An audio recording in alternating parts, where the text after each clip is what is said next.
ایران اور امریکہ کے درمیان حالیہ تنازع سے ایک ایسی خبر سامنے آئی ہے جس نے دنیا بھر کے ڈیفنس ماہرین کو حیرت میں ڈال دیا ہے۔ اطلاعات کے مطابق ایک امریکی F-15E اسٹرائک ایگل جنگی طیارہ ممکنہ طور پر ایران کے ایک ایسے جدید ڈرون سسٹم کا شکار ہوا جسے ماہرین جیلی فش ڈرون سوارم کا نام دے رہے ہیں۔ اگر یہ دعویٰ درست ثابت ہو جاتا ہے تو یہ صرف ایک جنگی طیارے کی تباہی نہیں بلکہ جدید فضائی جنگ کے پورے منظرنامے میں ایک بڑی تبدیلی سمجھی جائے گی۔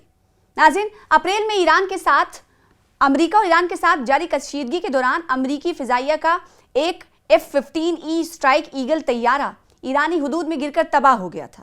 یہ پہلا موقع تھا جب ایران کے ساتھ براہ راست تنازع میں کسی امریکی جنگی طیارے کو مار گرایا گیا تھا۔ اس واقعے کے بعد امریکی حکومت نے طیارے کی تباہی کی اصل وجہ کے بارے میں خاموشی اختیار کی۔ تاہم اب امریکی میڈیا میں شائع ہونے والی ایک رپورٹس نے ایک نیا انکشاف کیا ہے۔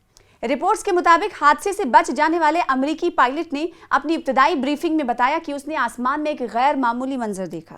پائلٹ کے مطابق متعدد ڈرون ایک دوسرے سے جڑے ہوئے تھے اور ایک ہی جسم کی طرح حرکت کر رہے تھے۔ ان ڈرونز کی ساخت دور سے کسی جیلی فش یا سمندری مخلوق جیسی دکھائی دے رہی تھی۔ ذرائع کے مطابق ایک بڑا ڈرون اوپر موجود تھا جبکہ اس کے نیچے کئی چھوٹے ڈرون ایسے لٹک رہے تھے جیسے جیلی فش کی ٹانگیں ہوں۔ یہی وجہ ہے کہ امریکی انٹیلیجنس حلقوں میں اسے جیلی فش ڈرون سوارم کہا جا رہا ہے۔ پائلٹ نے اپنی بریفنگ میں دعویٰ کیا ہے کہ جب وہ طیارے سے ایجیکٹ کر رہا تھا تو اسے آسمان میں ڈرونز کا ایک پورا جال دکھائی دیا جو ایک فضائی بارودی سرنگ کے میدان جیسا محسوس ہو رہا تھا۔ تاہم امریکی انٹیلیجنس حکام اس بیان کا محتاط انداز میں جائزہ لے رہے ہیں کیونکہ حادثے کے وقت پائلٹ شدید زخمی تھا اور اس کے سر پر چوٹ بھی لگی تھی۔ اب سوال یہ کہ آخر یہ جیلی فش ڈرون سوارم ہوتا کیا ہے؟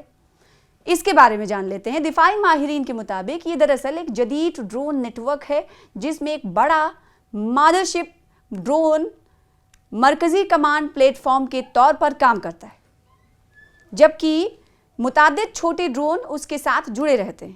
یہ تمام ڈرون میش نیٹ ورکنگ نامی ٹیکنالوجی کے ذریعے آپس میں رابطے میں رہتے ہیں۔ میش نیٹ ورکنگ، جی ہاں، آپس میں رابطے میں رہتے ہیں۔ اس ٹیکنالوجی کی خاص بات یہ ہے کہ اگر نیٹ ورک کا کوئی ایک حصہ ناکارہ ہو جائے تو باقی ڈرون ایک دوسرے کے ساتھ رابطہ برقرار رکھتے ہوئے اپنا مشن جاری رکھ سکتے ہیں۔ ماہرین کے مطابق یہ ڈرون سسٹم دشمن کی جنگی تیاریوں کی نگرانی، ان کا تعاقب یعنی پیچھا اور ضرورت پڑنے پر حملہ کرنے کی صلاحیت رکھتا ہے۔ دفاعی تجزیہ کاروں کا کہنا ہے کہ اس قسم کے ڈرون سوارمز روایتی فضائی دفاعی نظام کے لیے ایک ڈراونا خواب ثابت ہو سکتے ہیں کیونکہ یہ کم بلندی پر پرواز کرتے ہوئے وسیع علاقے کا احاطہ کرتے ہیں اور راڈار پر ان کا سراغ لگانا مشکل ہو جاتا ہے۔ مزید حیران کن بات یہ ہے کہ اگر کسی حملے کے دوران چند ڈرون تباہ بھی ہو جائیں تو باقی ڈرون اپنی تشکیل برقرار رکھتے ہوئے کارروائی جاری رکھ سکتے ہیں۔ امریکی اور مغربی ماہرین کا خیال ہے کہ اس نوعیت کی ٹیکنالوجی اب تک صرف چین اور روس جیسے ممالک کے پاس موجود سمجھی جاتی ہے، لیکن اگر ایران واقعی اس صلاحیت تک پہنچ چکا ہے تو یہ مشرق وسطیٰ میں یعنی مڈل ایسٹ میں طاقت کے توازن کو تبدیل کر سکتا ہے۔ دفاعی ماہر بریٹ کا کہنا ہے کہ ایران برسوں سے ایسی جنگی ٹیکنالوجیز تیار کر رہا ہے جو امریکہ کی روایتی فوجی برتری کا توڑ ثابت ہو سکے۔ دوسری جانب دفاعی ماہر ایما بیٹس کے مطابق ایسے ڈرون سوارمز کا مقابلہ کرنے کے لیے اربوں ڈالر کے نئے دفاعی نظام درکار ہوں گے۔ ناظرین، ایران نے امریکی طیارے کو مار گرانے کے بعد صرف اتنا کہا تھا کہ ایک نئے فضائی دفاعی نظام کا استعمال کیا گیا ہے، تاہم تہران نے اس بارے میں مزید تفصیلات ظاہر نہیں کی تھیں۔ اب دنیا کی نظریں اس سوال پر جمی ہوئی ہیں کہ کیا واقعی ایران نے ایک ایسی جدید ڈرون ٹیکنالوجی حاصل کر لی ہے جو مستقبل کی جنگوں کا رخ بدل سکتی ہے، یا پھر یہ امریکی پائلٹ کے مشاہدے کی ایک متنازع تشریح ہے؟ جواب جو بھی ہو، ایک بات واضح ہے کہ جدید جنگیں تیزی سے ڈرونز، مصنوعی ذہانت اور خودکار ہتھیاروں کی طرف بڑھ رہی اور آنے والے برسوں میں میدان جنگ پہلے سے کہیں زیادہ پیچیدہ اور خطرناک ہو سکتا ہے۔